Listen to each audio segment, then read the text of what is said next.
नमस्कार मित्रों, फिर प्रस्तुत हूँ एक नई पौराणिक गाथा के साथ। ये गाथा है राजा निमि और वशिष्ठ का श्राप और जनक की उत्पत्ति कैसे हुई थी। या वही राजा जनक जिनकी बेटी का नाम सीता था। राजा निमि इक्ष्वाकु कुल में 12वें पुत्र के रूप में पैदा हुए थे। गौतम मुनि के आश्रम के पास ही जयंतपुर में राजा निमि वास करते थे। ब्राह्मणों के शुभचिंतक होते थे। तो उन्होंने एक राजसी यज्ञ करने का विचार किया। पिता से आज्ञा लेने के बाद सारी तैयारियां उन्होंने शुरू कर दी। तब उन्होंने गुरु वशिष्ठ की पूजा कर उनसे यज्ञ के आचार्य बनने के लिए निवेदन किया। ये सुनकर वशिष्ठ ने कहा, राजन, तुमसे पहले ही मुझे इंद्र ने पराशक्ति यज्ञ करने के लिए चुनाव किया है, वरण किया है। अतएव तुम सब सामग्रियों को सुरक्षित रखो। इंद्र का यज्ञ कार्य समाप्त होने के बाद मैं तुरंत तुम्हारे यहाँ आ जाऊंगा।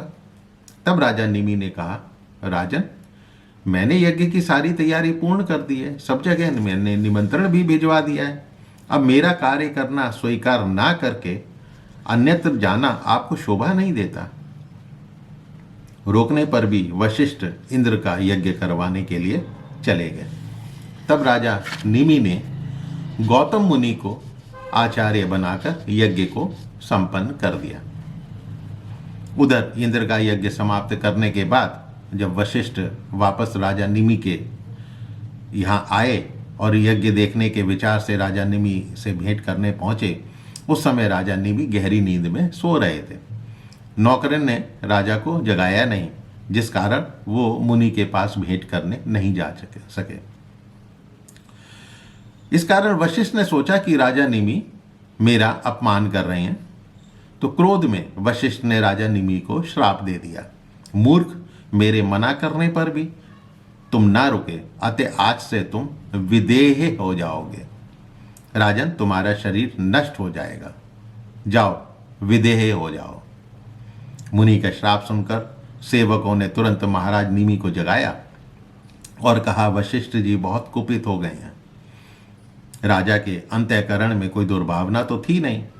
वे तुरंत क्रोध में भरे मुनि के पास जाकर पहुंचे और पूरी बात बताकर बोले, आप अकारण ही मुझे अपराधी समझकर श्राप दे रहे हैं।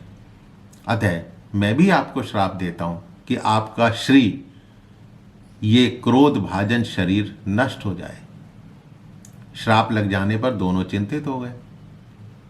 अतः वशिष्ठ ब्रह्मा जी के पास पहुंचकर बोले, पिताजी, निमि ने मुझे श्राप दिया है कि ये शरीर नष्ट हो जाए। शरीर शांत होने में कष्ट होना स्वाभाविक है, लेकिन चिंता का विषय ये है कि जब मैं पुनः शरीर धारण करूंगा तो उस समय मेरे पिता कौन होंगे। मेरे इस शरीर में जैसा ज्ञान सुलभ है वैसा ही क्या दूसरे शरीर पाने पर भी मुझे प्राप्त होगा। ब्रह्मा जी बोले कि तुम मित्रा वरुण के तेज में प्रविष्ट होकर शांत पड़े रहो। समय आने पर तुम उन्हीं के द्वारा अयोनिज पुत्र के रूप में प्रकट हो जाओगे।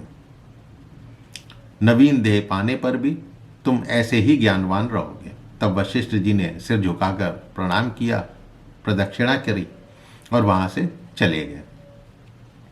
सदा एक साथ रहने वाले मित्र और वरुण दोनों ऋषि वहां पर विराजमान थे।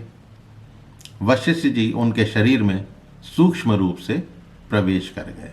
मित्र और वरुण दोनों के उसमें सूक्ष्म रूप में प्रवेश कर गए और अपना स्थूल शरीर जो है त्याग दिया। इसलिए वशिष्ठ मित्रा वरुण भी कहलाए। एक समय उर्वशी नामक परम सुंदरी अपनी सखियों के साथ स्वेच्छा पूर्वक मित्रा वरुण के आश्रम में आई। उसे देखकर मित्रा वरुण का मन चलायमान हो गया। उससे कहा, तुम्हारा रूप बड़ा ही आकर्षक है। तुम देवकन्या हो। उर्वशी को नारायण की संतान कहा जाता है।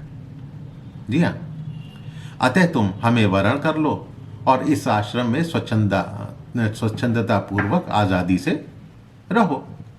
उर्वशी वहां कुछ समय आश्रम में ठहर गई। उसने मुनि का अभिप्राय को समझ पति प्रेम को प्रकट करते हुए वहां पे रहना स्वीकार कर लिया। संयोगवश वहीं एक घड़ा खुले मुंह का पड़ा हुआ था। उर्वशी से बातचीत करते समय उनका वीर्य स्खलित होकर उस घड़े में गिर पड़ा। उसी से अत्यंत मनोहर दो मुनि कुमार प्रकट हुए। प्रथम बालक का नाम अगस्ती पड़ा तथा दूसरे का वशिष्ठ। अगस्ती को तपस्या में श्रद्धा थी, अतः वो बचपन में ही वन में चले गए। वशिष्ठ को इक्ष्वाकु कुल ने पुरोहित रूप में वरण करके उनका पालन पोषण करने की व्यवस्था कर दी। उधर निमि पुनः शरीरधारी नहीं हुए थे।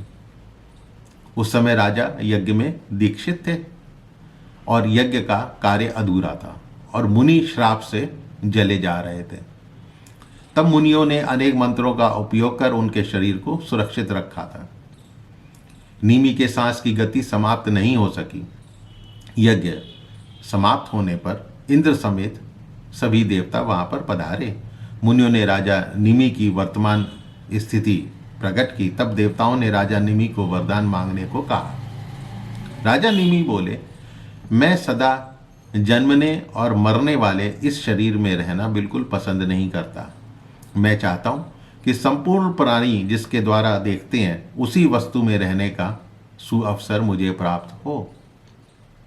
तब देवताओं ने इसके लिए जगदम्बा की प्रार्थना करने की सलाह दी और कहा कि तुम्हारे यज्ञ से वो भी प्रसन्न है। तब राजा निमि द्वारा प्रार्थना किए जाने पर देवी जगदम्बा ने दर्शन दिए। निमि ने कहा, माता मुझे ऐसा निर्मल ज्ञान दे जिससे मैं मुक्त हो सकूं और मेरी अभिलाषा है कि मैं संपूर्ण प्राणियों के नेत्रों में ठहरने का सुयोग मुझे प्राप्त हो।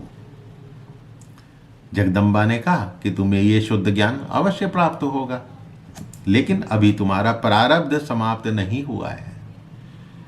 अतः समस्त प्राणियों के नेत्रों में तुम्हें रहना पड़ेगा। तुम्हारे प्रभाव से ही प्राणियों की आंखों में पलक गिरने की शक्ति रहेगी। इसीलिए उनका नाम निमि था, निमिष मात्र, पलक झपकने तक। देवता स्थिति से अलग है, उनकी अनिमिष की संज्ञा होगी, बाकी सभी प्राणी निमिष कहलाएंगे। अब देवी के जाने के बाद मुनियों ने निमि के नष्ट होते शरीर को रखा कि कोई राजकुमार उत्पन्न हो जाए। इस विचार से उस शरीर के भीतर काष्ठ डालकर मंत्र पढ़ते हुए उसे मथने लगे। साथ ही मंत्र पूर्वक हवन होता रहा। इस तरह अरणि मंथन के बाद सर्वलक्षण संपन्न बालक जो निमि का ही रूप था वो उत्पन्न हुआ। ये बालक अरणि मंथन से प्रकट होने के कारण मिथि और पिता के शरीर से निकलने के कारण जनक नाम से जगत में विख्यात हुआ।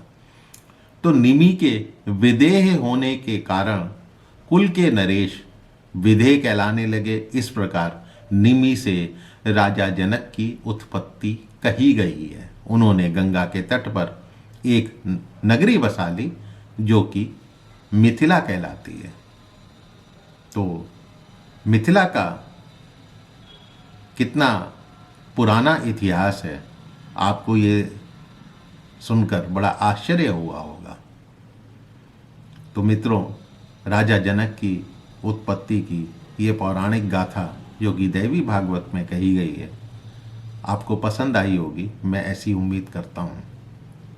और आपसे निवेदन करता हूँ कि मेरी इस कथा को, मेरे इस चैनल को अपने इष्ट मित्रों से शेयर करें और सब्सक्राइब करें। यदि कोई सुझाव हो तो आप कमेंट बॉक्स में अपना सुझाव देने के लिए स्वतंत्र हैं। फिर मिलता हूँ एक नई पौराणिक गाथा के साथ। तब तक के लिए नमस्कार।